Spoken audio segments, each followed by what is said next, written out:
സാരിയിൽ നിന്ന് blouse piece മുറിച്ചെടുക്കുന്ന സമയത്ത് നമുക്ക് ചിലപ്പോൾ അത് തികയാതെ വരും. അത് ഏറ്റവും കുറഞ്ഞ അളവിൽ എങ്ങനെ മുറിച്ചെടുക്കാമെന്ന് നമുക്ക് നോക്കാം. സാരിയുടെ ബോർഡർ ഒപ്പം വരാൻ പാകത്തിന് രണ്ടായിട്ട് മടക്കിയെടുത്തിട്ട് അതിൽ ബാക്ക് വശം ആദ്യം വച്ചതിന് ശേഷം നമ്മൾ അതിൻ്റെ കൈക്കുഴിയുടെ ഗ്യാപ്പിൽ കൈ വയ്ക്കുക. പടി കിട്ടാൻ പാകത്തിന് കൈ വയ്ക്കുക. മറ്റേ സൈഡിൽ നമ്മൾ ഫ്രണ്ട് പീസും വെച്ച് നമ്മൾ വെട്ടിയെടുത്താൽ മതി. അപ്പോൾ ഏറ്റവും കുറഞ്ഞ അളവിൽ നമുക്ക് തുണി വെട്ടിയെടുക്കാൻ പറ്റും.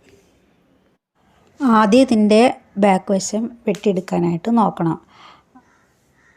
ഇതിൻ്റെ ബോർഡർ വരുന്ന ഭാഗത്ത് മാർക്ക് ചെയ്ത് കൊടുത്തുനിന്ന് കൈ വെട്ടിയെടുക്കുക.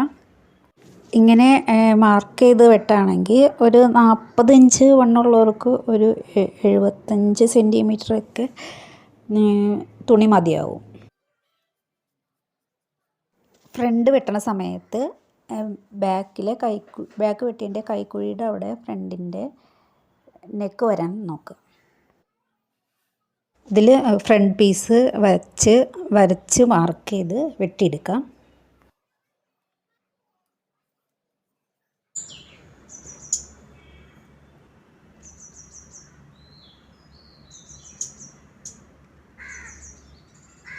ഇതിൻ്റെ ബാക്കി ക്രോസ് പീസ് പടിയൊക്കെ വയ്ക്കാനായിട്ട് ഇതിന് തുണി കിട്ടിയില്ലെങ്കിൽ നമുക്ക് ആ ലൈനിങ് പീസിലെ തുണിയിൽ നിന്ന് എടുക്കാം.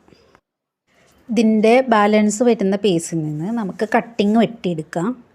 ഇങ്ങനെ വെട്ടിയെടുത്തതുകൊണ്ട് സാരിക്ക് അധികം നീളം കുറയില്ല. ഈ ഫുൾ വീഡിയോ കാണാനായിട്ട് താഴെ കാണുന്ന ആരോ മാർക്കിൽ പ്രസ് ചെയ്താൽ മതി.